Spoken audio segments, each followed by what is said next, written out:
Davlatimizda inson, jamiyat va davlat tamoyilining joriy qilinishi zamirida avvalo ijtimoiy sohani taraqqiy ettirishdek dolzarb masala mujassam. Bugun qabul qilinayotgan qaror va farmonlarning har biri mohiyatan xuddi shu maqsadlarga qaratilgani bilan ahamiyatli. Hozirda joriy qilinayotgan huquqiy hujjatlar ijrosi Adliya vazirligi va uning hududiy bo'linmalari tomonidan alohida nazorat qilinmoqda. Mamlakatimizda ijtimoiy davlat sifatida olib borilayotgan islohotlar avvalo inson qadri uchun xizmat qilmoqda. Buxoro endokrinologiya markazi 2019-yilda O'zbekiston Respublikasi Prezidentining 2019-yil 10-iyuldagi endokrinologiya sohasidagi tibbiy xizmatni yanada takomillashtirish chora-tadbirlari to'g'risidagi qarori asosida tashkil etilgan. Ushbu qaror endokrinologiya sohasini rivojlantirish, zamonaviy texnologiyalarni joriy etish va aholiga sifatli tibbiy xizmat ko'rsatishni maqsad qilgan. Markazning tashkil etilishi ayniqsa qandli diabet va boshqa endokrin kasalliklar bilan bog'liq holatlarni samarali davolashga yordam beradi. Mazkur topshiriq ijrosi ta'minlanganligi holati joyiga chiqqan holda viloyat adliya boshqarmasi mas'ullari tomonidan monitoring qilinganda zamonaviy uskunalar o'rnatilganligi va yangi bino inshoot qurilganligi, bugun unda yetarli darajada shart-sharoitlar hozirlangani oydinlashdi. Viloyatimizda qad ko'targan yangi zamonaviy endokrinologiya markazi yaqin orada viloyatimiz aholiga xizmat ko'rsatish boshlaydi. Bunda yangiliklardan eng asosiysi eski joyimizda bizda poliklinikamiz 50 qatnovga mo'ljallangan edi. Yangi binomizda 100 qatnovga mo'ljallangan bo'ladi. Yana asosiy farqi bemorlarimiz uchun bizada qandli diabet asoratlari, qalqon son bezni operatsiya qilish asoratlari, bu narsalar bizada yo'lga qo'yish sal qiyinchilik tug'dirgandi. Shu paytgacha yangi binomizda reanimatsiya bo'limi, operatsion blok va xirurgiya bo'limlari yangi faoliyatni va viloyatimiz aholiga o'z ish faoliyatini boshlaydi va shu natijasida viloyatimiz aholiga qandli diabet va qalqon son bez kasalliklarini asoratlarini oldini olish bo'yicha sifatli tibbiy xizmat ko'rsatishni niyat qilib turibmiz. Yangi ish o'rinlari ochiladi. Bizda xirurgiya bo'limi, reanimatsiya va operatsion bo'limlarga yangi xodimlar bizga ish faoliyatini boshlaydilar. Bundan tashqari sharoitimiz, ish sharoiti va sifati shunga yarasha yaxshi darajaga chiqadi. Yangi texnologiyalardan bizga yuqori jarrohlik amaliyotlari asosan qalqon son bezda olib boriladigan qandli diabetning plastik jarrohliklari amaliyotini amalga oshirish imkoni sal kamroq edi. Yangi binomizda hamma shunaqa jarrohlik amaliyotlarini o'zimizda bajarishni niyatida turibmiz.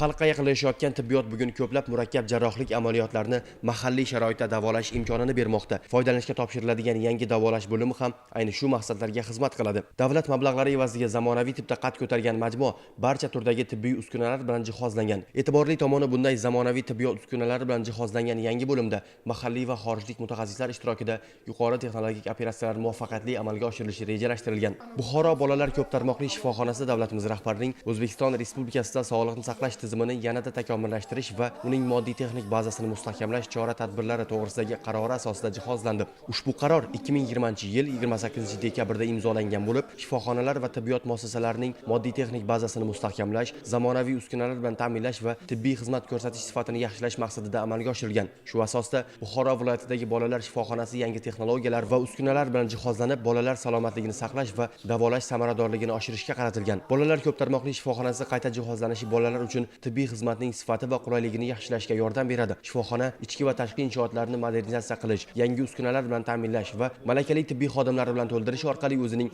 tibbiy imkoniyatlarini kengaytirdi. Bunday yangilanishlar bolalar uchun zarur bo'lgan davolash va profilaktika xizmatlarini yanada samarali taqdim etishga, shuningdek, zamonaviy tibbiyot texnologiyalarini joriy etishga xizmat qiladi va Buxoro viloyatining sog'liqni saqlash tizimiga katta hissa qo'shadi. Viloyat bolalar ko'p tarmoqli tibbiyot markazi viloyatdagi yagona bolalar markazi hisoblanib, bu bolalar bo'yichagi 24 turda ixtisoslashtirilgan tibbiy xizmat ko'rsatadi.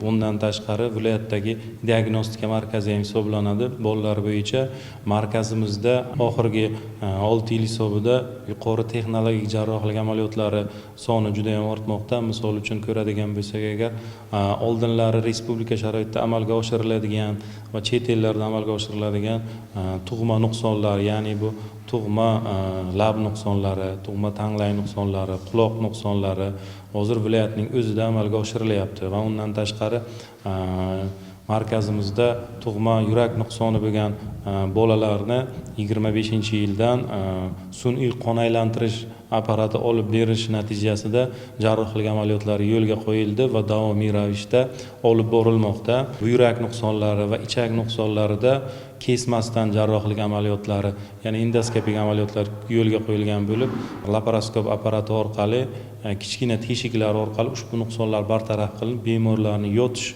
kunlari avvallari kesilgan holatda 20-25 kungacha cho'zilgan bo'lsa, hozir 7-10 kun ichida to'liq davolanib ketyapti va kosmetik jihatdan hech qanaqa chandiq qoldirmasdan sog'lom hayotga qaytarilyapti. Bu esa o'z navbatida reabilitatsiya yo'nalishiga ham muhim vazifalarni bajaradi.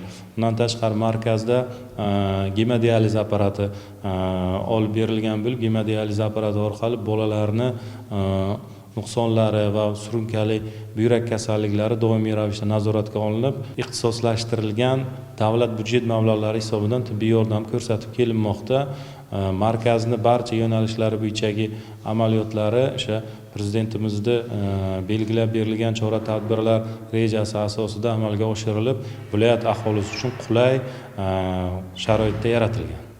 Buxoroda tibbiyot sohasini rivojlantirishga qaratilgan bir qator tashabbuslar amalga oshirilmoqda. Birgina misol, 2023-yil iyun oyida viloyatda tug'ma yurak nuqsoni bo'lgan bolalarni davlat hisobidan davolash tashkil etilishi rejalashtirilgani haqida xabar berilgan edi. Shuningdek, 2025-yil yakunigacha viloyatning qishloq joylarida 278 ta obyektni qayta ta'mirlash va 15 ta yangi bolalar bog'chasi, maktab, qishloq vrachlik punktlari kabi obyektlarni qurish orqali 174 ming qishloq aholisi uchun infratuzilmani yaxshilash rejalashtirilgan. Xalqimizda el sog'ligi, yurt boyligi degan naql bor. Aytilgan bu hikmat zamirida katta ma'no mujassam. Zero har bir inson o'z maqsadiga erishish uchun avvalo har tomonlama sog'lom bo'lishi lozim. Inson qachon sog'lom bo'ladi? Qachonki sifatli tibbiy xizmatdan o'z vaqtida foydalansa, chinakam yashash zavqini tuysa. So'nggi yillarda mamlakatimizda aholiga malakali tibbiy yordam ko'rsatish bo'yicha amalga oshirilayotgan islohotlar samarasini bugun xalqimiz o'z kundalik hayotida sezmoqda, his etmoqda.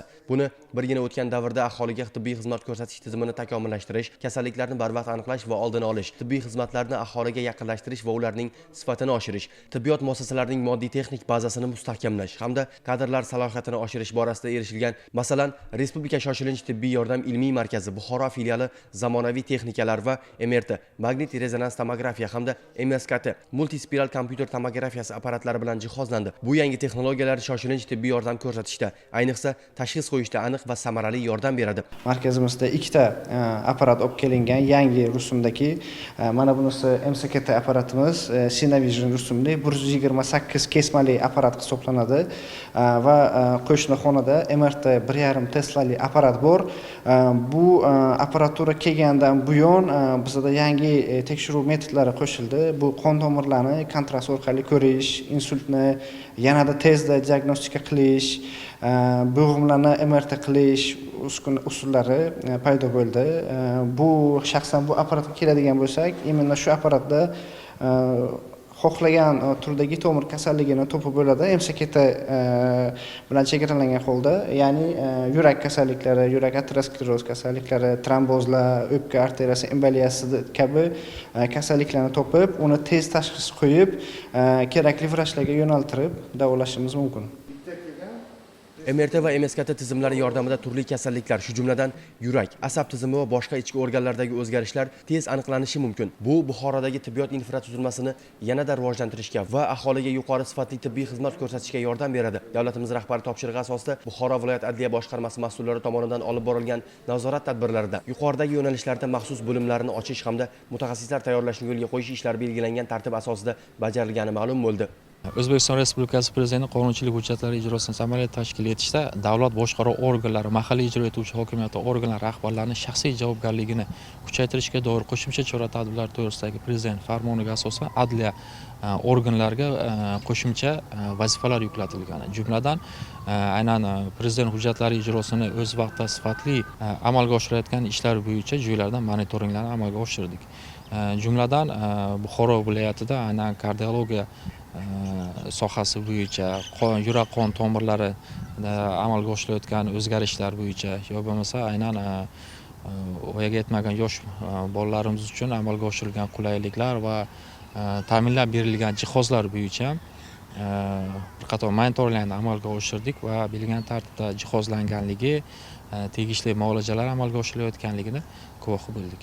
Aholiga yuqori sifatli tibbiy xizmat ko'rsatish, tibbiyot muassasalari moddiy texnik bazasini mustahkamlash, soha xodimlarining bilim va kasb mahoratini oshirish, ularni har jihatdan qo'llab-quvvatlash va rag'batlantirish borasida olib borilayotgan tizimli ishlar bugun o'zining ijobiy samaralarini bermoqda. Biz yuqorida 3 ta qaror va uning doirasida bajarilgan ishlarni tahlil qildik. Aslida bunday huquqiy asoslar juda ko'p va bularning barchasi xalqimizning yaxshi yashashi va hayotdan rozi bo'lishi uchun keng yo'l ochayotganiga guvoh bo'lish mumkin.